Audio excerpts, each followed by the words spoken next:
Assalamualaikum warahmatullahi wabarakatuh. Perkenalkan, nama saya Arifa El Nabila, NPM 718411824. Saya semester 5 dari Fakultas Hukum Universitas Suraraja Sumeneb. Kali ini saya akan mempresentasikan proposal saya untuk memenuhi ujian metode penelitian hukum. Judulnya yaitu kajian yuridis terhadap tindak pidana penggelapan kendaraan bermotor di Kabupaten Mojokerto. Bab 1, pendahuluan, latar belakang. Zaman yang terus berkembang menuntut manusia menjadi manusia yang lebih modern dan dinamis sehingga membawa masyarakat menuju suatu tataran kehidupan dan gaya hidup yang serba praktis dan cepat. Modernisasi ini tidak hanya mempengaruhi dari sisi perubahan tuntutan, akan tetapi berpengaruh pula pada semua bidang dalam kehidupan manusia seperti teknologi, alat transportasi, dan informasi. Modernisasi tidak hanya membawa dampak positif bagi kehidupan manusia, di mana perkembangannya dalam bidang teknologi, alat-alat transportasi, dan informasi sangat membantu manusia dalam kehidupan sehari-harinya. Manusia tidak perlu lagi menghabiskan banyak waktu untuk memenuhi segala kebutuhannya karena difasilitasi oleh kecanggihan dari modernisasi tersebut. Akan tetapi, pengaruh modernisasi ini juga membawa dampak negatif terutama dalam pemenuhan gaya hidup. Rumusan masalahnya yang pertama yaitu apa yang menjadi dasar pertimbangan hakim dalam pemeriksaan perkara tindak pidana penggelapan kendaraan bermotor di Pengadilan Negeri Mojokerto. Yang kedua yaitu apa yang menjadi hambatan-hambatan dalam pemeriksaan perkara tindak pidana penggelapan kendaraan bermotor di Pengadilan Negeri Mojokerto. Tujuan penelitian yaitu berdasarkan hal tersebut, maka penulisan hukum ini mempunyai tujuan sebagai berikut. Yang pertama yaitu tujuan objektif, yaitu mengenai dasar pertimbangan hakim di dalam pemeriksaan perkara tindak pidana penggelapan kendaraan bermotor di Pengadilan Negeri Mojokerto. Mengetahui hambatan-hambatan dalam pemeriksaan perkara tindak pidana penggelapan kendaraan bermotor di Pengadilan Negeri Mojokerto. Yang kedua yaitu tujuan subjektif. Diharapkan hasil penelitian ini dapat memberikan sumbangan pemikiran dalam menghadapi permasalahan yang sama bagi aparat penegak hukum di wilayah hukum Pengadilan Negeri Mojokerto. Manfaat penelitian. Penelitian selain mempunyai tujuan yang jelas, juga diharapkan memberikan manfaat. Adapun manfaat yang diharapkan dari penelitian ini yaitu yang pertama itu manfaat teoris.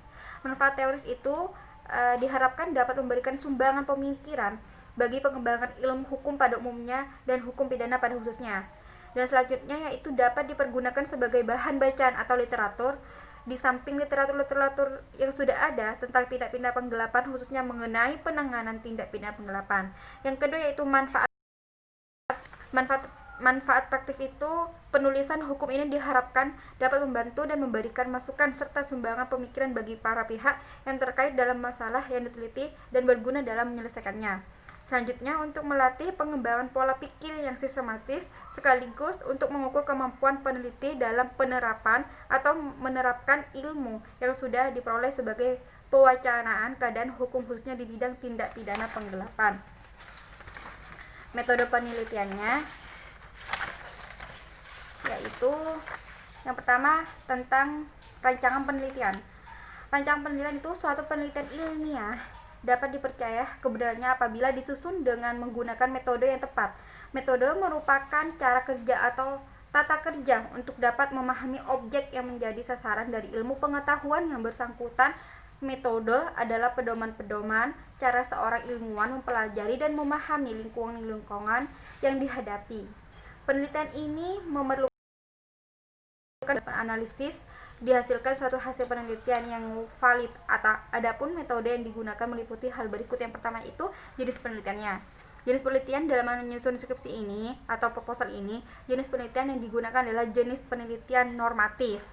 Penelitian normatif adalah penelitian yang mengkaji hukum sebagai norma, atau dengan kata lain penelitian yang dilakukan dengan cara meneliti bahan pustaka dan data sekunder lainnya yang berkaitan dengan objek penelitian.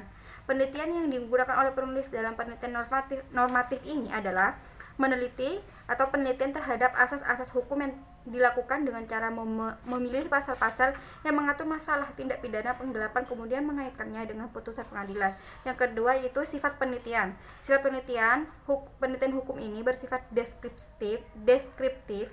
Penelitian deskriptif adalah penelitian yang bertujuan menggambarkan secara tepat sifat-sifat suatu individu, keadaan, gejala, atau kelompok tertentu. Yang ketiga yaitu lokasi penelitian. Lokasi penelitian itu dalam pelaksanaannya penelitian ini penulisan mengambil lokasi penelitian di wilayah Sukoharjo dengan objek penelitian adalah salah satu pengadilan negeri yang ada di Sukoharjo yaitu Pengadilan Negeri Sukoharjo. Dan yang selanjutnya adalah tinjauan pustaka. Yang pertama yaitu tinjauan empiris. Tinjauan empiris itu kajian terhadap tindak pidana penggelapan kendaraan bermotor ada roda 2 kasus di Pengadilan Negeri Mojokerto. Pada penelitian ini khas tentang dasar pertimbangan digunakan hakim di dalam pemeriksaan perkara tindak dalam penggelapan bermotor.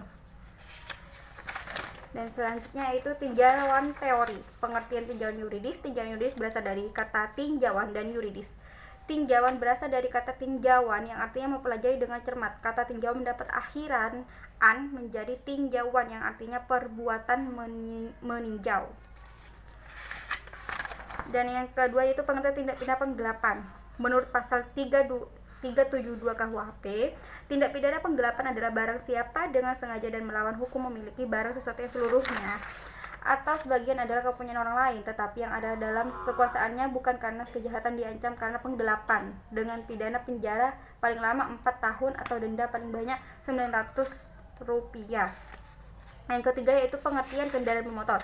Kendaraan bermotor adalah kendaraan yang digerakkan oleh peralatan teknik. Untuk penggerakannya akan digunakan untuk transportasi darat. Umumnya kendaraan bermotor menggunakan mesin pembakar dalam. Namun motor listrik dan mesin jenis lain, misalnya kendaraan listrik, juga dapat digunakan kendaraan bermotor memiliki roda dan biasanya berjalan di atas jalan. Mungkin hanya itu yang dapat saya jelaskan. Kurang lebihnya saya mohon maaf. Wassalamualaikum warahmatullahi wabarakatuh.